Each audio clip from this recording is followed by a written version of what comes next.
Okay, guys, getting ready to head out again. Like I said, I've got my coat on now.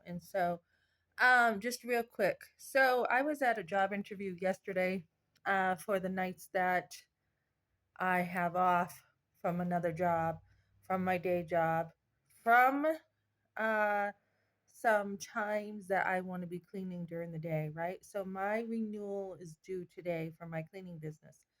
It really hasn't gotten off the ground until I started networking, right? So I'm networking and I had just a couple days ago somebody who was interested in hiring me. And he's like, can you come over and look at the home? I'm like, yeah, I can. So he was in a real big rush and I had gotten there. I said, look, I got a 2:15 interview. You're gonna have to, wait until I'm done. And he's like, yeah, just come on over because I live over here. Fine. So when I was there, I had said, I do charge a small fee um, to do this walkthrough because he had made a commitment that he wanted me to clean for him. And he had contacted me and said, "What do you mean?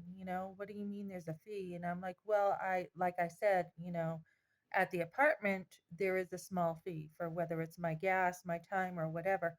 So I was going to charge him $30. And he's like, "Well, I didn't know about this." And I'm like, "Well, I'm telling you now, if you want to move forward, I will be charging because once you take money, there's a commitment, right?"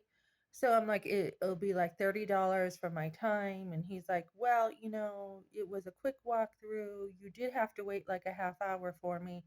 And I'm like, right, yeah, you were busy and with somebody else and I had to wait and it's just a flat fee I charge. So so I said I'll see you, on this day and start cleaning for you. So he's like, "Well, I'm not moving forward because, I need transparency and I don't feel like you were being transparent about the fee, da da da." And he calls me, and I'm at work and I just heard that my son passed his driver's license. So I'm on cloud nine. He passed his test. And so I'm like, "Yeah, I'm pretty happy." And I'm like, "Yeah, I do apologize if I wasn't clear to you, but yeah, I did tell you." And so he tried to blame it on me, tried to say I took advantage of him. And I'm like, "No, I didn't take advantage of you. You had every opportunity before I left to say, "What is that fee?" Right? So he knew up front and he didn't pick it up. So I said, "So, I'm not part of the blame game. So I don't think I'm not going to be working for you." So, so when I was at this job interview, this guy interviewing me says, "Can you tell me the last time that you had been honest about something and it actually hurt you?" I go, "Yeah, I actually, had said to this guy, I apologize if I wasn't transparent, taking that responsibility." And I said, "And it hurt me," rather than him saying, "Well, I could have picked it up. I could have asked questions. Da da da." He ran with it. And he's just like, "Yeah, you did this." And he played the blame game.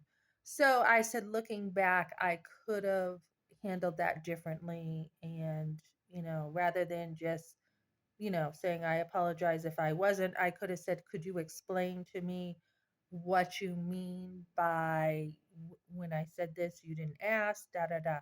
So, so that was the job interview and that was the question.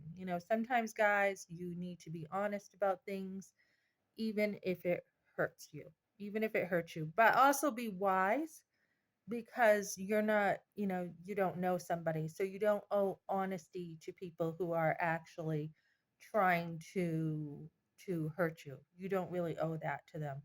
And so this guy was new in the group. I noticed right away he was new to the uh, group, so to say. And then I had held him accountable with someone else.